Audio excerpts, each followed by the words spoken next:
I'm struggling with this one, guys. Normally I can piece this together without too much trouble, but this one... Another fantastic day at it. We've got this RTAA. This control panel is just shot. So what we're gonna have to do is we're gonna replace it. It does have an alarm. I can't even get to the alarm because obviously these buttons no longer function. So we've got the new interface here. Trane, the only ones they had in stock, they did not have this cover, this trim piece with any of them. We'd have to like special order it to come with this piece, and we're just not going to do that. So what I got a little spray adhesive while I was there, and the adhesive on this has just come loose. So we'll finish peeling this off, and we'll clean that up. We'll put the spray adhesive on it, stick it back on once we get the new controller in.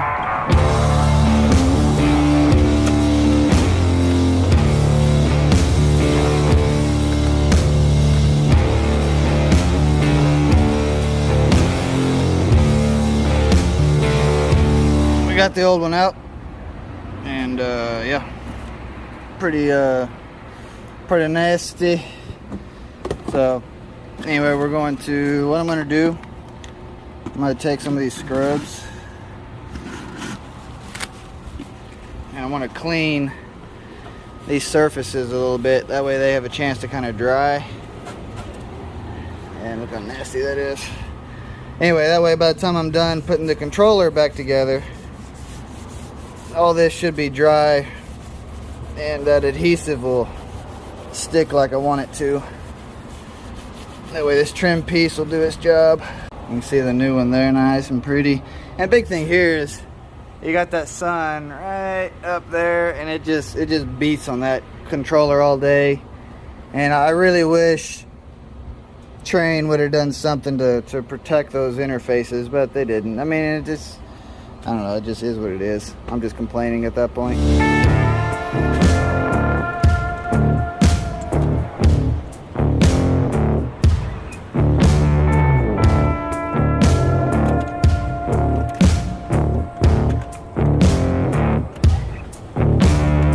And there she be. Okay, let's go ahead, let's power up. Let's check this thing out. Local configuration, updating. It's gonna be hard to make that where you can see it. Machine shutdown has occurred. Okay, so we look good so far. Let's go to diagnostics. Next, chill water flow, interlock, active fault. So, and that's something I noticed too when I walked up. Normally you hear those pumps running. So this chiller has a pump package on it. Anyway, those are on the other end. You can kind of see them back in there. I do not hear the pumps running, which immediately did stand out to me as strange. But the interface was the bigger issue at the time. Anyway, first thing we need to do is I need to get these pumps online and make sure that they're doing what they're supposed to, and then we'll come back to the interface.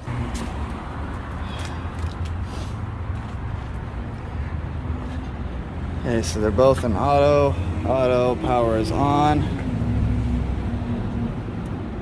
I need to open this cabinet up. Let's go get that flathead. I'm not gonna, so these pumps may be tripped out. I'm not gonna reset them until after I open this panel up and actually see what's going on. And this is our loop bypass. So this also ties in to the hot water. So just a little extra information, the chill water and hot water are the same loop. They're not isolated from each other. So when we transition between modes, the whole building is either going to be in a heat mode or a cool mode, and then depending on the mode, it's going to cycle that valve accordingly for it. So we did a class recently where we talked about that particular setup, and I fail to remember what it is called. Oh shoot, I left my thing up there. Here, I'll just grab this. What that's called off of memory. It does have a specific name when both loops share the same water. If somebody does remember, feel free to put that in the comments, and I'll try to get it pinned at the top of the comments so that y'all know what it is I'm talking about. Okay. So we have a phase monitor. It shows to be okay. Oh, we have some relay lockouts. These are good. Good. Okay. Contacts. We can try. Neither of the overloads are tripped. That's a good sign. We'll attempt a reset on these buttons. Okay, that's also a good sign. Alright, let's well, the contactors, look at this one. See that?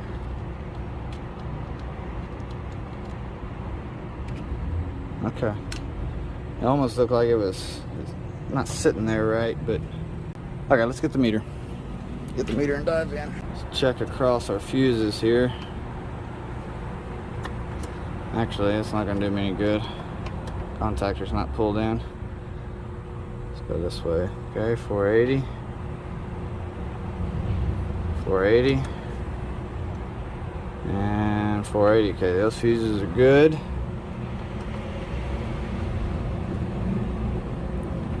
Alright, 480.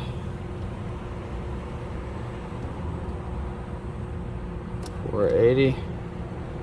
And okay, so our fuses are okay. Fuses are not the problem. So if we kick the pumps over in a hand, alright, that pump comes on.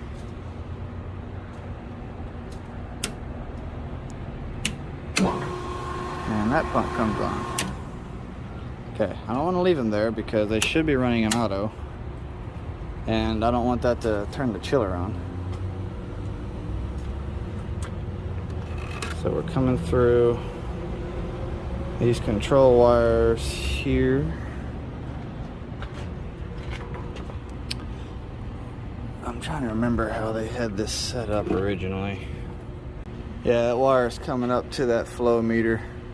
So it's kind of electronic flow. But the point is, that's not our input signal. That's what I'm looking for. We've got power going over, so I'm not too worried about power. So we need to find our control signal. See how they ran it on this. Lead pump remote start stop on 2. Okay, yeah, I see 2 right there. So we need to see here, we having anything come through right there? Should be a 120 volt signal if I'm looking at this right. So we can test there to ground. Terminal 2 to ground. I showed no. So if I looked at that right, going through fuse 2, 1. Do we have power? No. So we got a fuse right here. We're gonna test across the fuse. Wah, wah, wah. Okay, so the fuse is blown. So we showed 120 across it, means it's bad. We'll check ohms on it. Definitely bad. So that's a little 1 amp fuse, 20 amp. Let's see if I got any. These are 20s. Yeah. What are you? This is an auxiliary. Auxiliary. Okay, well that's fun. Ooh. Look at that. Uh-huh.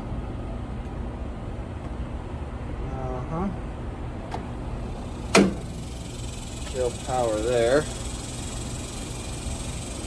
May have found something, girls and boys. Yeah, I'm showing a direct short, so I'll get the camera here in a second, but we got a burnt contact here. And I'm wondering if this coil went out. I'll go ahead and kill both power. Well, we've definitely got a bad leg there. But we've got a ground somewhere. See, we have a ground coming in through power. Our transformer's ground, so that's gonna... So we have a short. Something caused that fuse to blow somewhere. Something is shorted. Because all it is, that's all strictly like control voltage. Is we'll pull the ground off of the transformer, and that'll isolate everything from ground, and then we'll be able to dive in and see what's causing the problem. Alright, that's isolated. So similar to how we did the that RTHD, I'm going to take a very similar approach here and just start checking everything to a ground, and then see if I can isolate down exactly what the source of ground is. The common side doesn't have anything, so nothing on the power feed side, nothing on the common side. Neither of these coils are shorted, so the only other coils in here, because the transformer fuse leaving the transformer is still good, and it's a 1 amp. We could check these relay coils, but nothing. So the base plate on that one's good. So a relay 6 tests good. Okay, that one shows nothing across the coil. Let's compare that to this other one. Neither of these timers have any resistance though. You know why they don't have any resistance? Because they're a solid state internally.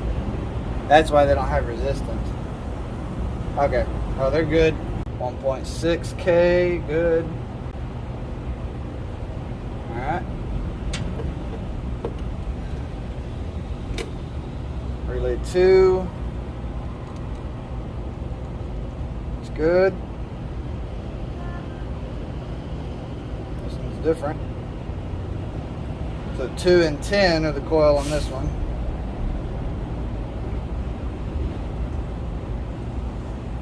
.6K, good.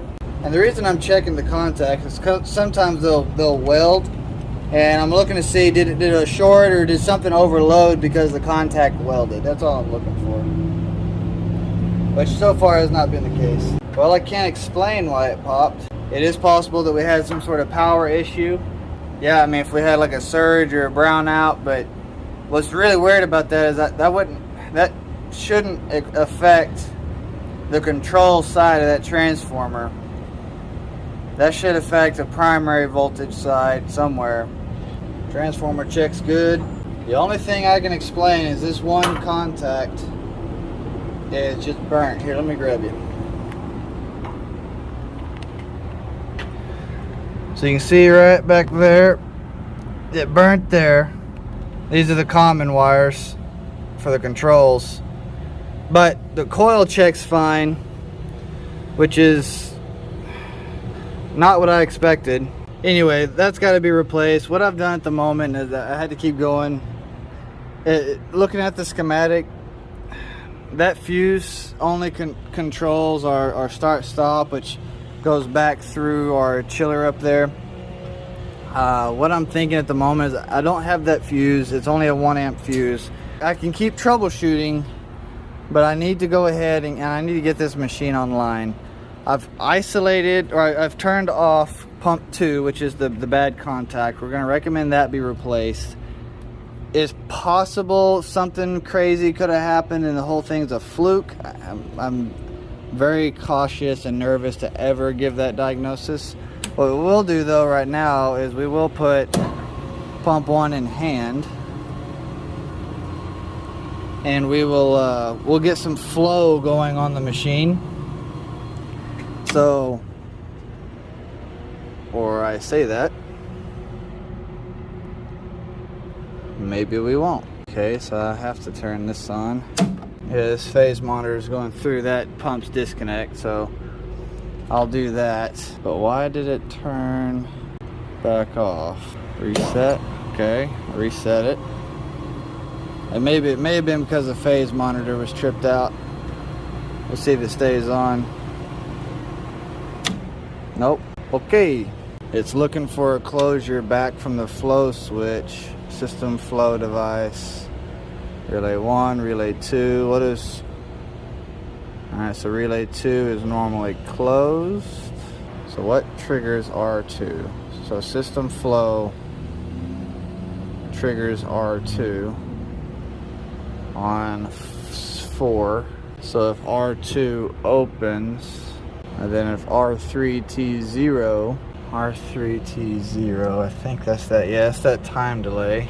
So that's our safety lockout. Okay, so what triggers that coil? That triggers that coil to close. 1 and 3 is normally open. 6 and 8 are normally open. Because the only thing that's going to stop us, so R2 is system flow.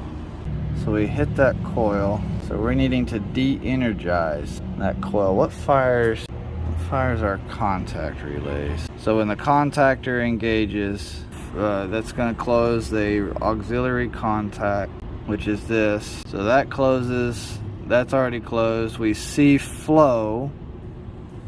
Okay, so it's starting to come together now. So we see flow. This energizes. When this energizes, it opens this relay. By that time, this should have closed. I have it. My gut is telling me that freaking flow switch not having power is what's giving me trouble, because that flow switch is getting power from here, bringing it back here on 4, which then energizes R2. Because obviously if we reset that, S1 closing. Yeah, no, that safety is definitely what's keeping us out. Question is why? What is not happening there? What is not happening? I'm struggling with this one, guys. Normally I can piece this together without too much trouble, but this one's making me think pretty good. I'll give it credit. I tested that flow switch back to ground. It didn't show anything, didn't show any troubles. I really don't want to put a bigger fuse in, because I have bigger fuses, I just don't have that small fuse. I really don't want to do that, but I'm kind of leaning towards it because I'm really thinking I'm just chasing my tail. I'm pretty confident we need that flow signal coming back in order to make this function properly, because it's looking for that flow switch to engage, and it's got a delay signal. If it doesn't see it within a set amount of time, then it kicks itself over. What I don't want to do is it's not going to let me run the pump either without it. I mean, we can try it. I really don't want to do it this way. Yeah, C's is good. So the only reason I am comfortable even considering this in the first place is strictly because I have a fuse there at the transformer protecting the transformer, and then I have 2 more fuses on the primary side. If I didn't have those fuses there at all, I would not want to do this whatsoever. If I do this, what am I going through inside of the chiller, and am I going to burn a chiller module up? So there should be one for the pump. Can't ever be simple. Ooh, what we got here? Nope. Of course, them ain't the ones I need either. TB4, pump, start, stop. Okay, right there, yep. So yeah, that's it right here. These two are the 2 I'm dealing with. So what I don't want to do is I don't want to overload that, because then I'm looking at a whole 1U1 module. I really don't want to do that. My other issue is, so if I had a supply house that carried those close, I would just run and get it. The issue is it's going to take me at least an hour to go there and back. I could pull those and isolate it from the controller, so that way the chiller won't control the pump, which will be fine temporarily till I can go get what I need, come back and fix it. But I can't even guarantee if I do all that that's even going to be the problem. And then if it's not, the flow switch could be the problem. the flow switch blows up or melts or catches fire or any of the above, that'll be the next thing on the list. Yeah, it's just too big a risk. I'm not gonna play games like that. Too many things that could fail. Trying to put the wrong fuse in. I'm not gonna have a fuse small enough for that to do it safely. There's no point in me playing games with that. What I can do is I can pull that safety relay that's gonna let the pump run. There's the chiller flow switch. So at least we've got two flow switches, one for the pump safety, one for the chiller. If I turn the pump on, because I don't have any water pressure gauges, I don't have anywhere to test it from. So basically what I'm debating right now is, do I pull that safety relay and just let the pump run? I bypass all the safeties at that point for the pump, but at least I can get the chiller online long enough for me to go get the parts, get what I need, come back, and at least the building has something. Or do I just leave them down? I really don't want to leave them down. I'm trying to help them out. But if the chiller will turn on and that flow switch will close, then I know I've got at least enough water for that. So what I'm thinking is, because right now, without that fuse, that fuse is what's powering my flow switch. So I can't do anything there. So I'm gonna pull this relay. So at least get them online. If the chiller will now turn on, I can get it online.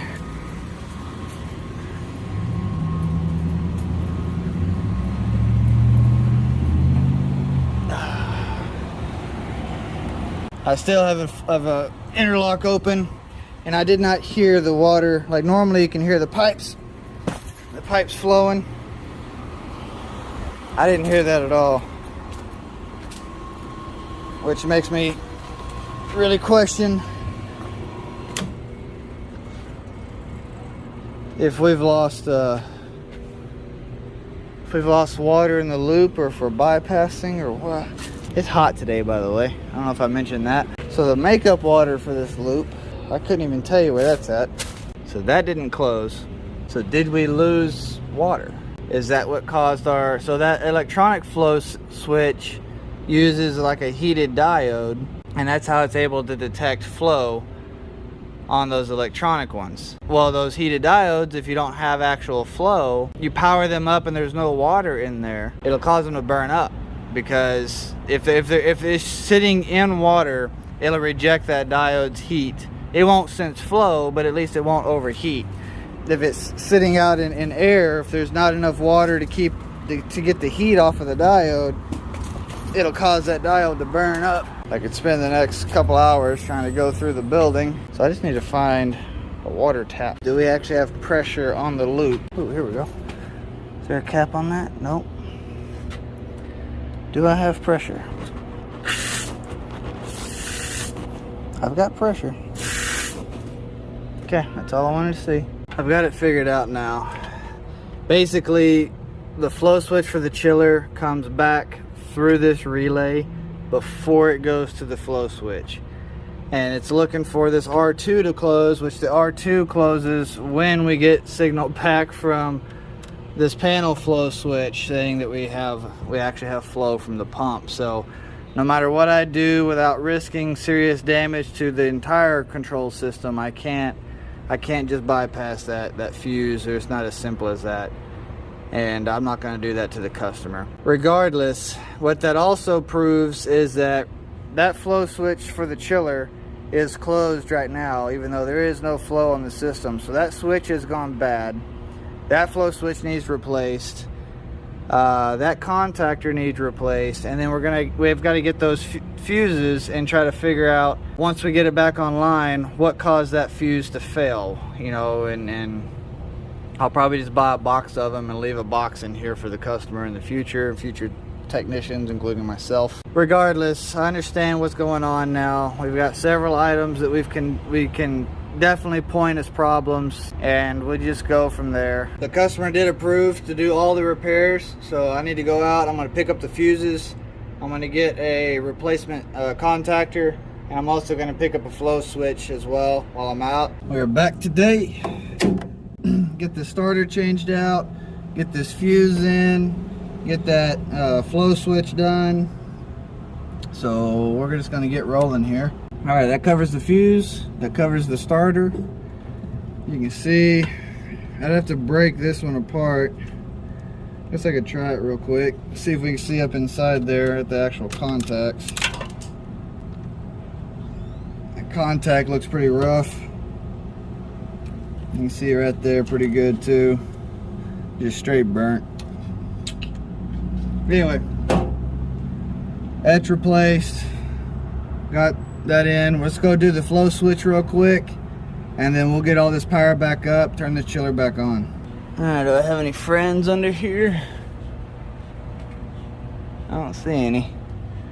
That's comforting. Alright, so let's close that valve, and let's see if there's another one we can close. Alright. So we're coming off of that pipe. Oh, going straight to the pumps. Okay. So there's not an immediate isolation. That's cool. Let's go look at the pump side. See if we can isolate it there.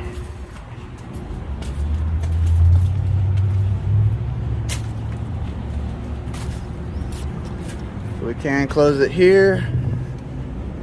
Same thing, and then we'll close it here. Okay. So the point of closing that off is to try to trap as much of the water right here as we can. We are going to have a little bit of bleed off. Hopefully it won't be too much. We should be able to drain. Yeah. We got the pressure there.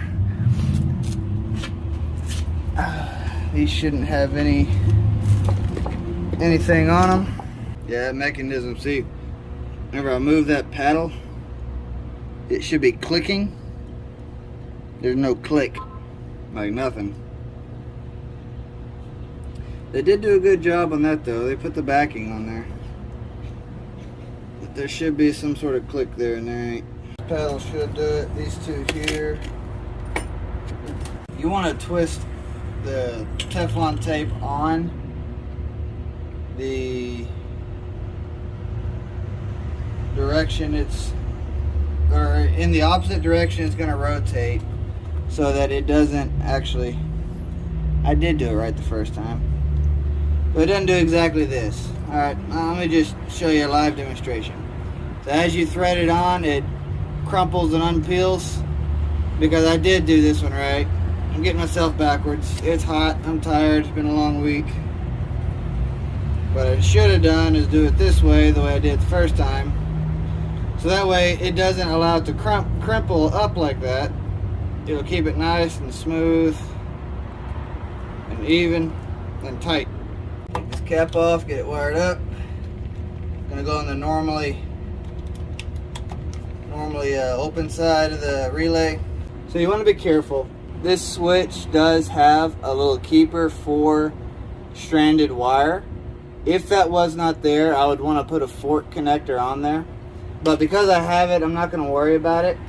Now, the other thing too is, you notice I put the wire on in a very intentional manner.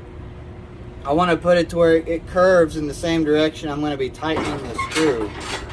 So that way, as I tighten it, it doesn't try to twist the screw, the wiring out. And that's what'll happen if I tried to go it the other way. As I'm threading down, it's going to try to push or peel those strands out from under the screw head. Little bitty things like that go a long way, really help. This piece is done. If I was in a special application, I'd be worried about calibrating it. These switches do have a flow calibration to where you can increase, decrease its sensitivity. But typically an application like this, the standard sensitivity is fine. So I'm not too worried about it here. From this point, once I get this tidy backed up, we'll turn the chiller back on, we'll turn the pump assembly back on, and we'll let everything try to start up, and we'll just have to monitor it. I don't know still what caused that fuse to blow. I wish I did, but I don't. So the best I can do is just try to put power back to it and just see what it does. Open the valves back up. There's that one. And the reason all the water didn't come gushing out of there is because I closed these valves and we didn't have an air bleed point. So all the air vapor locks in the pipe. I'm sorry, all the water vapor locks into the pipe. So the only thing you got to bleed out is just the built up pressure. As soon as that pressure is off of the system, you're good to go. And as long as there's nowhere for it to pull air or gulp air from at any point in the system, you're gonna be okay. So first, turn that. We're gonna go on pump 2.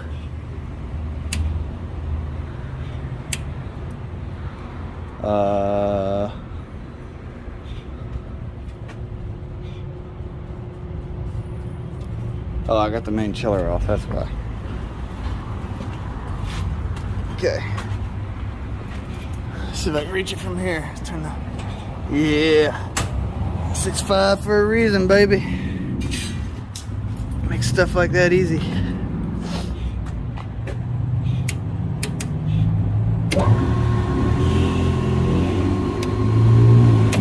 Yep, pump turned on, sounded good. Happy with that. Everything looks okay so far. So pump 1 is in lead. I do have it in reset. I have already calibrated the overload to 15 amps. That's what it was set to. We got 20 amp fuses. So far so good. So let's go to the interface.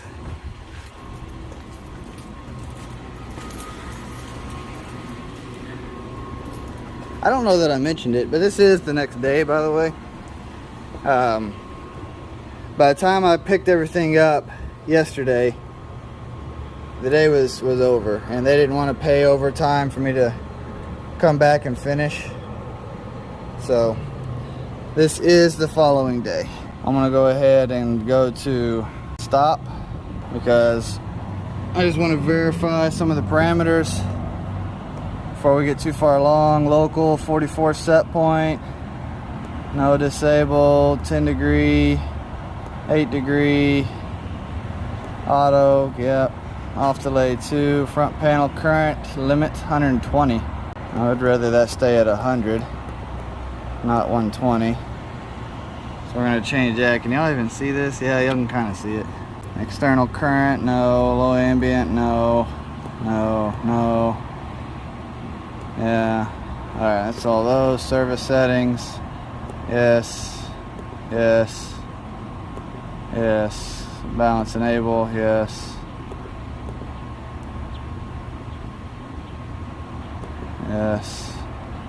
External, no. Okay, password required. 4. Okay, this is for the other access. Alright, so we're in the service setup menu.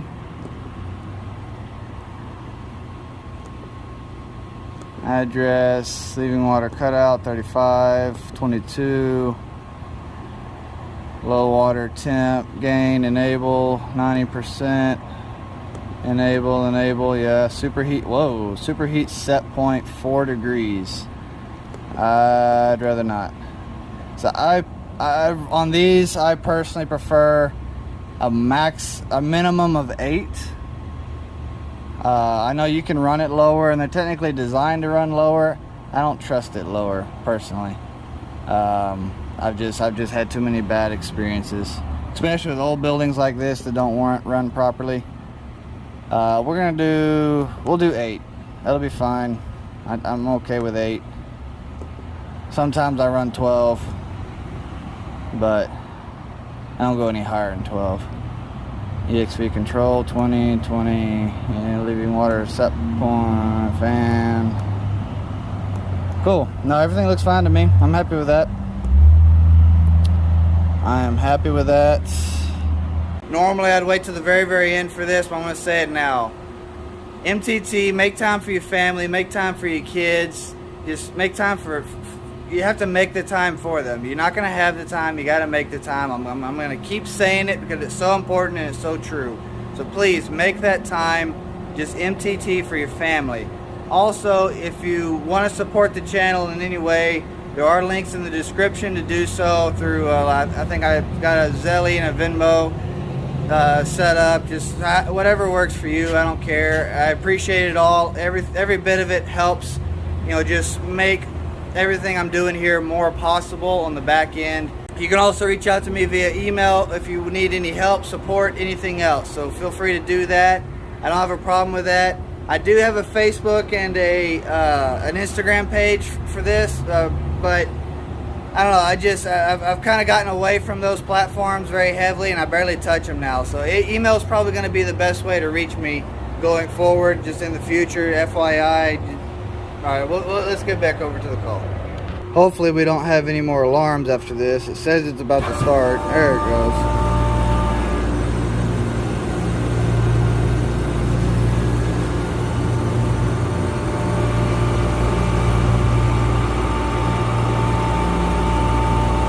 So we got 82 degree chill water.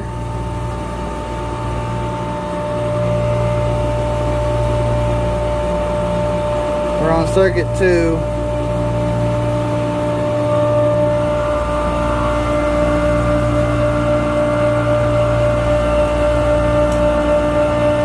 What we're going to do is we're just going to monitor that chill water side for a little bit and watch that kind of pull down. We got both circuits on now. Circuit 2's got lead. It's at 100%, 60 degree saturation. Our leaving is 66. That gives us a 6 degree approach. Sorry, a 6 degree approach. So that's phenomenal. It's right where I want it to be.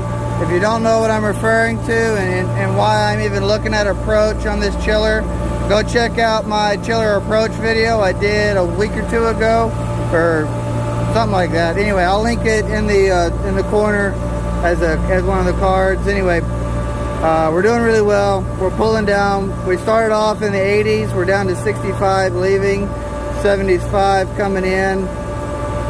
We're getting the building pulled down. We're maintaining superheat right where I want it, and saturations look really good. I'm really, really happy with what I see. So compressor amps are doing fine. We're gonna call this one good. I'm gonna finish buttoning this up. We'll close everything up, clean it up. We'll let it roll. I don't know why it tripped or what would have caused that fuse to go. At this point, I don't know.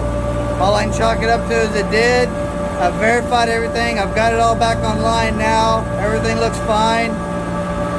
We're just gonna let it run and see where it goes.